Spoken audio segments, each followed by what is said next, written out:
Eu son Leonor, teño 50 anos e vou vos falar sobre a gandeiría. Fai 39 anos eu xa era gandeira. Aínda era unha rapaciña.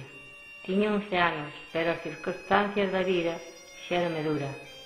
Sentábame nun banquiño e moxía as vacas. Cando me cansaba cunha má, moxía ca outra. Había que lavar de ubra as vacas con agua morna. Despois limpábaselle cun trapo vello que era o que había. Moxíase por un caldeiro de lata, porque de plástico non había.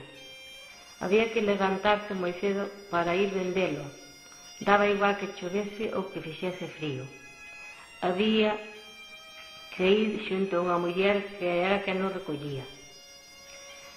Medíanlo e ademais metíalle un aparatiño para saber que se lle botaban agua, se era así non nos recollía. No inverno había que levar as vacas ao monte. Logo á noitiña metíamolas na corte e dábaselle unha pouca de fariña de millo e patacas, xa que así as vacas daban máis leite.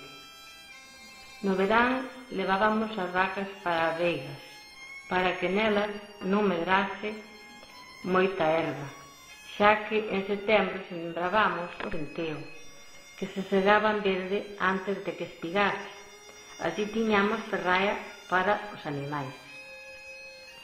Fai algúns anos, as vacas tiñan moitas máis utilidades que dar leite a carne. Tamén se utilizaban para arar as leiras. Para iso tiñamos un arado de pau e outro grande de ferro.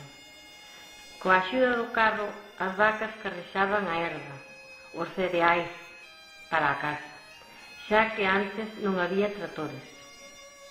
No verán, segábase a erva seca a man, e aínda acordo a fouciña, que despois foi sustituída pola gadaña. Esta erva seca recollíase no verán, servía no inverno para darlle as vacas. Levábamola para o palleiro, no carro das vacas. Aquí todos os integrais da familia axudaban. Os máis pequenos, ca min, eran os que calcaban no palleiro para apretala, mentras cos maiores levábamos os feixes. No verán tamén se ia ao monte buscar moline, que eran toxos, que despois utilizábase para estrar as cortes, ademais de utilizalo como abono para as leiras.